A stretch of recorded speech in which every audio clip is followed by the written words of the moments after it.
We have not had any Democratic African American candidate win statewide. Is this related to what you said? I think, and there's another facet to it too. And the other facet is that if someone has not had, and I'm not talking about any particular racial group or gender, but it's a question of where you start. So if you start here and I start here, it's going to take more work to get me even to the same platform that you're at so that we can even start to compete in the same race. And I'm talking about like a political race, foot race, what have you. So, I think the Republican Party has been good at getting their candidates ready to run and giving them the support that they need when they do run. Um, you know, I don't think that it's unfortunate, but I get the sense sometimes that some political parties look at having diversity as a checkbox. So if I need to have a woman and I need to have a black, if I can find a black woman, I can check off 2 boxes with 1 candidate and I can have 4 white guys. And it's really unfortunate because I've literally heard as the Democrats are building their ticket for next year, and it looks like Nina Turner may run for Secretary of State, so there's your African American woman, and they're looking for a lieutenant governor candidate, and you suggest, well, what about Eric Kearney? Somebody actually says, well, we already have 1 black on the ticket.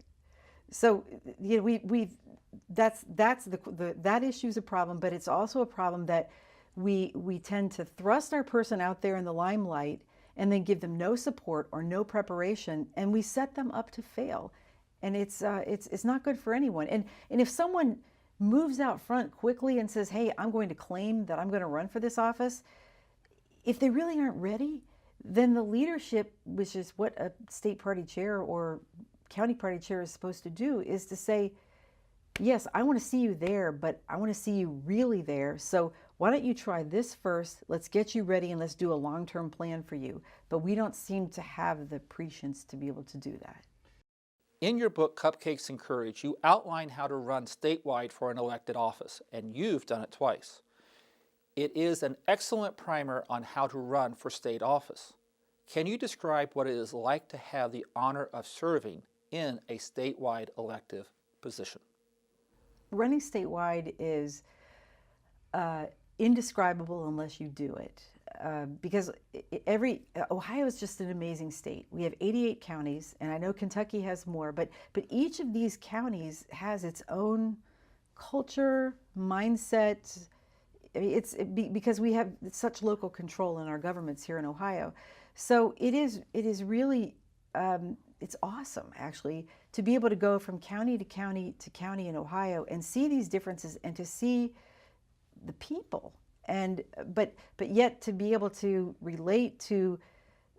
Here was my great example. I would go to Meigs County and I would hear music played by a Sonny and Cher duo about a rep named Ted, which was Ted Strickland. I would go to Barberton in Summit County to the Slovenian Hall and I'd hear accordion music and polka music, and then I would go to Oak Harbor and I would hear bluegrass music, and I would hear big band music in Columbus, and that wasn't, and that was all in the same state. And it was, you've got to be able to be versatile enough to relate to people on a real level, understand what their concerns are, and then when you get into office, it's hard enough to just get into office, but then put that all together in such a way that you are trying to be fair and equal to all those differing interests and backgrounds and cultures all here in the same state of Ohio. But it makes us a microcosm of the country, and it is why, even though our numbers of congressional members and electors in the Electoral College are decreasing,